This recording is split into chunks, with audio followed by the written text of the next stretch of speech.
Assalamualaikum warahmatullahi wabarakatuh. Jumpa lagi dengan saya di channel Korean Chong, dan kali ini kita akan unboxing sebuah smartphone yaitu Samsung A05s. Samsung ini di harga 1 jutaan yang desainnya itu mirip dengan kakak-kakaknya. Seperti biasanya saya belinya online dan langsung saja kita ke unboxingnya. Let's go. Oke, ini dia box paketan kita kali ini dan langsung saja kita bongkar ya. Dan ini dia box smartphone-nya. Kalau kita lihat ini langsung dapat free charger 25 watt ya, power adapter Samsung original. Kalau kita beli biasanya bisa sampai 100.000 lebih ya. Dan warnanya ini langsung ya, saya mintanya yang warna violet atau warna ungu kayak gini ya. Jadi dikasihnya yang warna ini dan juga box casingnya warna boxnya sama kayak gini. Biasanya kalau smartphone itu warna green, ini di bagian luarnya juga green juga ya. Kalau black ya warnanya black. Jadi gampang. Di bagian bawah, dear pelanggan yang terhormat, menyebarluaskan email dapat menyebabkan terjadinya pencurian data pribadi. Oke, dan sekarang kita buka. Kita buka chargernya kayak apa? Seperti biasanya sih. Adanya dikasih charger dari bagian dalam kan udah enak sih, nggak pakai ya kayak gini nanti dibuang juga sih ke tong sampah gitu. Nggak dipakai juga sih. Ini power chargernya super fast charging tapi kecil banget, mungil banget, keren sih. Oke, dan kita ke smartphone-nya. Ini masih kesegel ya, tapi segelnya aman. Oh iya, ini masih kesegel guys. Oke, dan kita tarik ya kayak gini. Dan di dalam box smartphone-nya di sini ada kabel charger ya. Di dalam box kecil ini ada kabel charger, paduan singkat dan juga kartu garansi ya. Ini kabel chargernya sudah Type C to Type C, standar lah. Tapi ini harga 1 jutaan sudah Type C to Type C ya, keren sih Samsung. Cuma apa nggak kerennya itu karena apa ya, nanti kita bahas di bagian belakang. Smartphone-nya kayak gini bagian belakangnya. Wow, desainnya guys, cakep banget. Ungunya keren banget ya. Dan sekarang kita copot stiker IMEI-nya. Dan di sini ada SIM ejector ya. Mungkin ini aja yang kita dapetin kalau kita beli Samsung A05s ya. Wih, smartphone-nya keren sih. Dan sekarang kita kepingin barang-barang ini dulu ya. Dan sekarang kita ke smartphone-nya, dan sambil lalu kita nyalakan. Dan kalau kita lihat dari desainnya cakep banget ya. Dengan 3 kamera ini mirip dengan kakak-kakaknya. Samsung A15, Samsung A25, Samsung A35, A55 juga sama sih kayak gini. Dan sekarang kita bahas dari bagian sisi-sisinya. Di bagian kanannya di sini ada tombol on off sekalian melengkapi fingerprint. Ada tombol volume up down. Di bagian atasnya di sini ada mikrofon ya. Ya, di sini ada mikrofon, dan di bagian sisi kirinya di sini ada SIM tray. SIM tray-nya sudah dedicated, mantap. Dan di sini ada karet pengamannya ya, biar nggak langsung masuk airnya. Dan di bagian sisi bawahnya kalau kita lihat di sini ada jack audio 3,5 mm, mikrofon, colokan charger Type C, dan juga green speaker. Oke, dan sekarang kita nyalakan. Dan pas awal-awal kita aktifin smartphone-nya yang internalnya 128 GB ini sudah kepakai 13,25 GB ya. Tapi Samsung biasanya nanti setelah terkoneksi ke WiFi, biasanya semua aplikasi di sini yang nggak terbaca ini otomatis dia terdownload ya. Jadi tiba-tiba nanti banyak sih, lebih dari 20 GB. Sekarang kita setting-setting bentar. Oke, itu dia unboxingnya. Bagaimana teman-teman? Kalau dari unboxingnya, kelengkapannya sih menurut saya untuk Samsung ini lumayan lengkap karena dia dapat charger ya. Karena biasanya Samsung itu nggak dikasih charger, tapi ini untungnya dikasih charger. Walaupun kita harus ngecek lagi ya, beli casing dan juga screen protectornya. Dia nggak ada dapat screen protector. Ya standar lah Samsung mah kayak gitu. Tapi uniknya di harga 1 jutaan Samsung sudah ngasih kita Type C to Type C, itu sudah keren sih. Dan banyak sih untuk Samsung lainnya itu sudah bisa dipakai. Oke, sekarang kita bahas bagian variannya dulu. Variannya cuma ada satu, yaitu RAM 6 GB internal 128 GB yang dijual dengan harga 2.099.000 sih. Tapi saya dapatinnya cuma 1,9 jutaan atau 1,8 jutaan sih. Ya 1,8 jutaan itu sudah oke di harga Samsung kayak gini ya. Dan untuk varian warnanya ini ada 4 varian warna. Dia ada silver, light green, violet, dan black ya. Dan sekarang kita bahas di bagian bodinya. Bodinya ini dia menggunakan plastik ya, materialnya bagian belakang ini, dan framenya juga menggunakan plastik. Dan untuk layarnya dia menggunakan layar IPS LCD dan ukurannya itu 6,7 inci, rasionya 20:9, dan resolusinya sudah Full HD Plus yaitu 1080 x 2400 pixel. Dan untuk kecerahannya sih saya nggak tahu. Di bawah terik matahari ya lumayan lah. Dan untuk proteksinya juga nggak tahu sih, nggak dijelasin, dan juga nggak dapat screen protector. Dan sekarang kita bahas di bagian Androidnya. Di Androidnya menggunakan Android 13 dan untuk interface-nya dia menggunakan One UI 6.1 ya. Ya, ini sudah diperbarui, yang awalnya itu 5.1 ya. Dan untuk keamanannya dia ada dua keamanan, yaitu side fingerprint dan juga face unlock. Yang mana untuk fingerprintnya menurut saya sih udah lumayan cepat ya. Untuk Samsung di harga 1 jutaan. Tuh, 1 2 3. Oke. Dan dia juga ada ketuk 2 kalinya untuk menyalakan dan mematikan layarnya. Dalam keadaan nyala, kita klik 2 kali dia akan mati, dan klik 2 kali dia akan nyala, dan ini face unlock-nya langsung kebuka ya. Oke. Dan sekarang kita bahas di bagian prosesornya. Dia prosesornya menggunakan prosesor dari Qualcomm, yaitu Snapdragon 680 yang didukung dengan RAM 6GB, internal 128GB. Yang mana kalau kita lihat di AnTuTu benchmark-nya, dia mencapai 300 ribuan. Ya standar lah, karena 680 itu waktu itu laku keras sih, dan ini banyak yang dipakai, tapi sekarang sudah menggunakan Helio G99 sih, dan ini 324 ribuan ini menurut saya sih sudah oke ya. Untuk sensor-sensornya ini sayang banget sih, kalau di sensor box saya lihat itu sensornya banyak yang dipangkas, bahkan itu gyroscope-nya juga nggak ada, ini kosong semua. Dan untuk lain-lainnya, Bluetooth-nya sudah 5.1, NFC sudah ada loh, dan speakernya sayang banget masih mono ya, yang mana kalau teman-teman pengen dengerin suaranya seperti ini.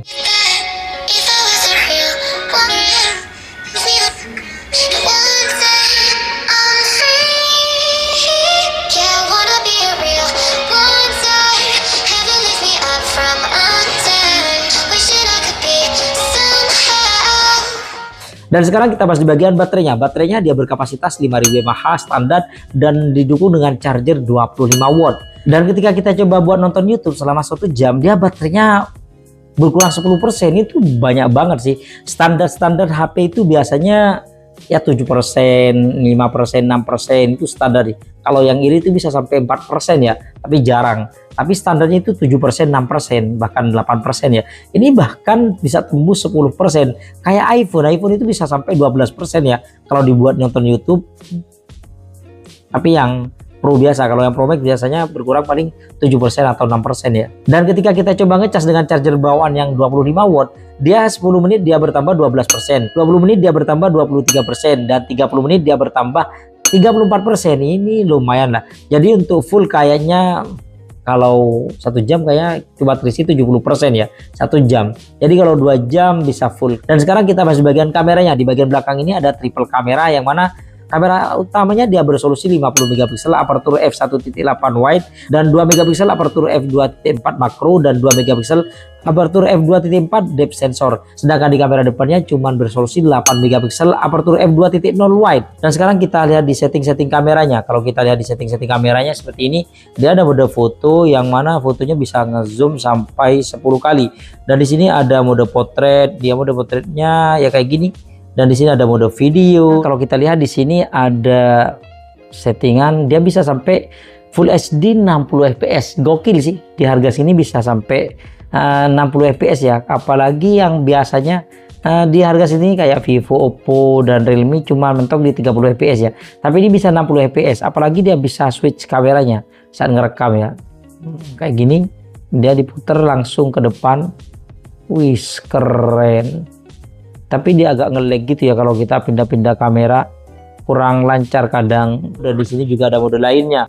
Di sini ada mode pro, mode malam, makanan, panorama, makro, gerak lambat, dan hyperlapse. Kalau untuk mode gerak lambatnya ya cuma di 120 fps kayaknya. Dan di sini mode pro-nya kita lihat sampai mana? Speednya, shutter speednya sampai 30 second ya. Oke, sudah cukup lah. Dan untuk rekaman video dan hasil fotonya kita akan tes di ruangan terbuka. Rekaman kamera belakang dari Samsung A05s ya. Kalau kita lihat di layar sih dia nggak stabil ya. Dia memang nggak ada stabilisasinya. Kalau kita coba fokusnya, oh lumayan cepat ya. Oke, dan warnanya ini menurut saya sih kurang terang sih. Kalau naturalnya natural. Kalau kita coba, wih, dia ada fitur bolak-balik ya guys. Kita putar ke depan. HP 1 jutaan guys, ada apa switch kameranya, kamera belakang ke kamera depan. Ini gokil dan natural banget. Ini sampai uban saya itu kelihatan semua guys. Gokil. Tapi sayangnya nggak ada stabilisasinya loh. Tapi gokil loh. Ini 30 fps. Kita bisa langsung ganti ke kamera belakang. Nah kayak gitu, tapi ada jedanya beberapa detik ya. bukan cuma 1 detik tapi kayaknya bisa sampai 2 detik. Tapi teman-teman bisa nilai sendiri sih untuk kualitas kamera depan dan belakangnya kayak tadi, nggak usah dibuat hari ini ada ultrawide ya. Ini biasa di zoom sampai 10 kali ya, tapi agak patah-patah gitu videonya ya, jedut gitu ya, nggak semulus yang dipikirin. Oke, nggak bisa ngerekam di 60 fps ya, sama-sama nggak ada stabilisasinya. Ini 60 fps bisa di switch juga kamera depan, berarti kamera depannya juga bisa 60 fps ya guys. Di layar tuh delay ya, antara ya saya ngomong itu dengan di layar tuh beda banget. Nah, ganti kamera belakang kayak gini ya, hari ini di 60 fps ya. Ini dia perekaman kamera belakang dari Samsung A05s ya. Ini gelap banget ya di sini ya, dan kalau kita coba putar ke wajah kayak gini, ini kamera belakangnya yang gelap banget. Tapi kalau kita ke bawah cahaya lampu biasanya agak terang sedikit sih. Gimana teman-teman? Langsung kita ganti ke kamera depannya ya. Ini kamera depannya kayak gini ya. Kalau malam-malam ya standar lah, kayak HP 1 jutaan lainnya, agak gelap gitu, kurang terang ya.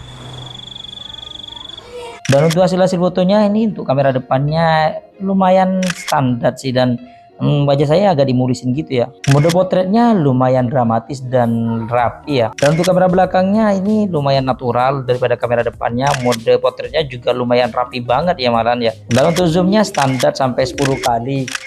Dan kalau buat malam-malam ini lumayan oke ya, kamera depannya ini terang ya. Kalau kita gunakan mode potretnya dia lah agak lebih gelap ya. Dan kalau kita gunakan kamera belakangnya dia lebih gelap sedikit. Apalagi kalau kita gunakan mode potretnya ini malah gelap banget ya. Untuk kamera makronya standar sih, lumayan tajam sih. Kalau kita bandingkan kamera makro dengan kamera wide-nya kayak gini ya hasil. Kalau kita gunakan di tempat yang gelap banget, ini gelap banget sih, kurang terang. Walaupun kita aktifkan mode malamnya cuma terangkat sedikit doang.